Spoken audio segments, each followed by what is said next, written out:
Eu sou Isabela Duarte, eu sou médica no Brasil e em Portugal. Esse é o quarto vídeo aqui do meu canal.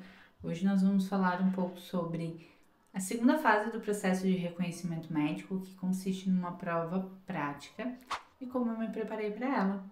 Vamos comigo? Assim que você conclui a primeira fase do processo de reconhecimento médico, passam-se algumas semanas e eles te informam se você está apto ou não para a fase subsequente e também enviam qual é a sua classificação final, qual foi a sua pontuação na primeira fase. Nesse meio também, eles orientaram a aguardar as orientações para as fases subsequentes.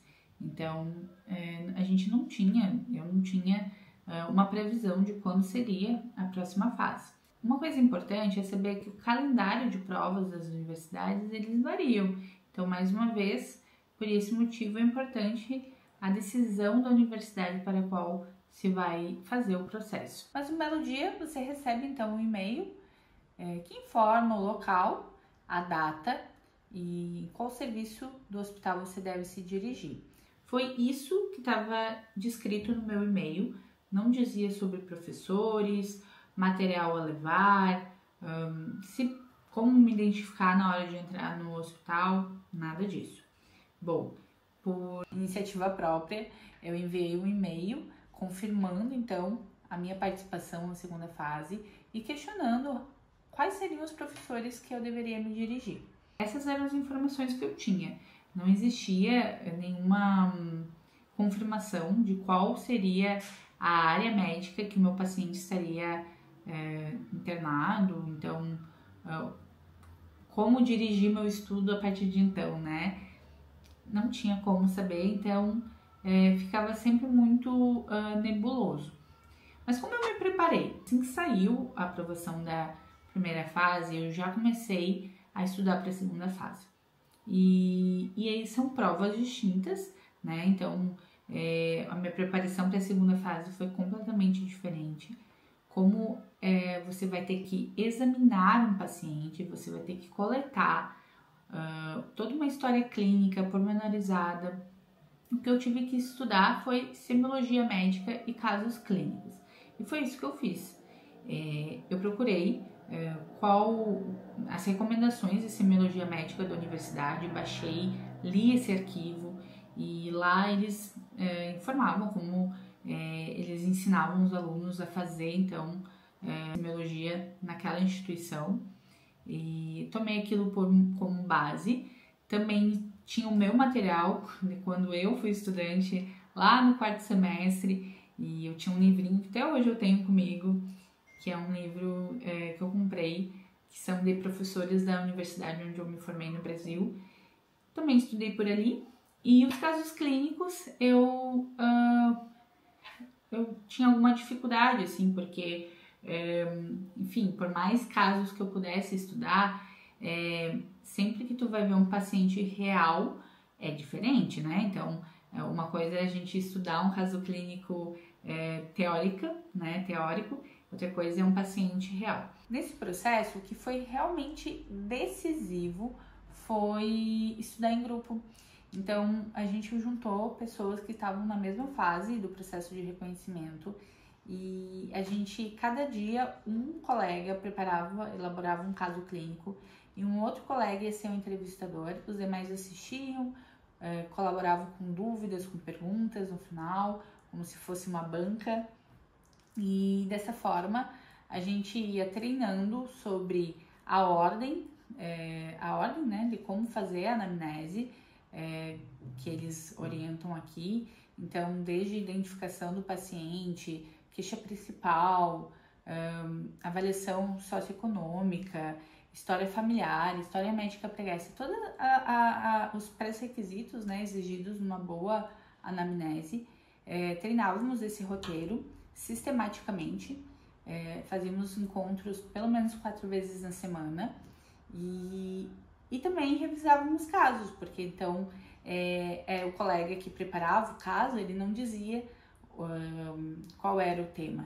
Então era uma maneira também da gente ir estudando junto, né? Elaborar hipóteses para aquele caso. E isso foi muito importante, porque assim, uma coisa é a gente estudar apendicite, e aí estudar qual a história clínica da apendicite, quais exames que a gente precisa para fazer o diagnóstico da apendicite, qual o tratamento da apendicite. Outra coisa bem diferente é a gente estudar abdômen agudo, e aí a gente trazer, assim, possibilidades de diagnóstico, diferenciais, e discutir, ter essa discussão, né, de esse caso traz esse pormenor, então a gente tem que ter essa possibilidade de diagnóstico. Então isso foi muito importante, esse estudo em conjunto. E eu estudei do momento que eu soube minha aprovação na primeira fase até eu saber a data da segunda fase com o grupo e também sozinha. Foi muito legal e com certeza foi o que fez eu me sentir segura para ir para a prova. E aí tem uma questão, né? Quando eles me mandaram esse e-mail, eles só me mandaram me dirigir ao serviço de cirurgia. Bom, mesmo que eu não soubesse, não tinha como ter certeza que o meu paciente seria cirúrgico, aquilo me fez pensar que muito possivelmente era. Então eu comecei também a focar mais em casos cirúrgicos do que casos clínicos, embora, né, a gente tem que estudar tudo. Então eu tinha estudado as duas grandes áreas da medicina, mas nesse momento eu comecei a direcionar o meu estudo para a área cirúrgica. Quando se aproximou a data da prova, e eu já estava na cidade onde eu ia fazer a prova, o que eu fiz? No dia anterior à data, eu fui até o hospital para eu entender onde que entrava, quais eram as entradas do hospital, né? Ter uma noção de onde que era esse local onde eu deveria me dirigir. Lá eu falei com a pessoa que é responsável pela identificação das pessoas que entram no hospital. Ela me informou que, como eu não tinha nenhum tipo de acesso, eu deveria chegar em tal hora, porque eu ia ter que pegar uma fila, que era uma fila que familiares pegam, pessoas que vão vir visitar, né, seus entes hospitalizados.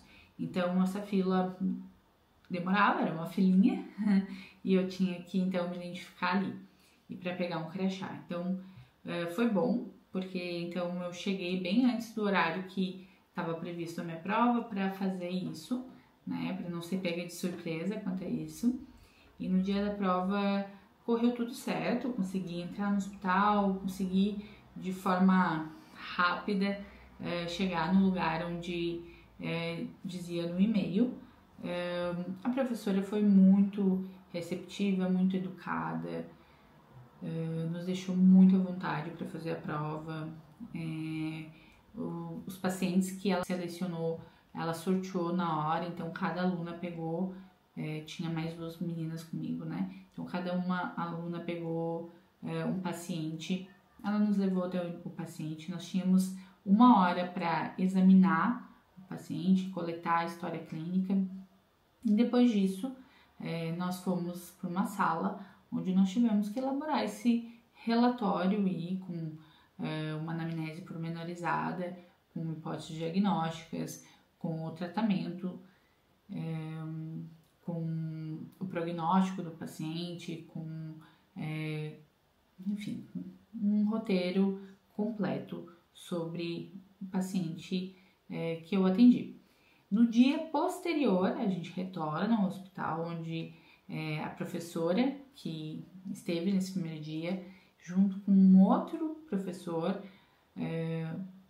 vão nos avaliar, vão nos questionar, vão sugerir melhoras no nosso relatório, conversam com a gente sobre as possibilidades que a gente trouxe diagnósticas, nos fazem perguntas, assim, claro que dá um medo, porque são professores extremamente gabaritados, né, e é uma prova, então a gente fica tenso, mas eles foram super educados e gentis conosco e ocorreu tudo bem. Eu acho que uma grande dica assim da segunda fase foi eu tive muito medo, tá? E por que eu tive muito medo? Porque eu escutei muitos relatos de pessoas que não passaram na prova E eu acabei me apegando muito a isso, né? Aos exemplos que não deram certo. Então, poxa, fulaninho contou que aconteceu isso com ele. E então eu fui muito tensa, assim. E eu acho que. E também porque eu levo muito a sério as coisas, então eu me preparei muito para a segunda fase e para a primeira também. E então eu queria que tudo desse muito certo, né? Enfim, e aí a gente acaba ficando mais tensa do que queria.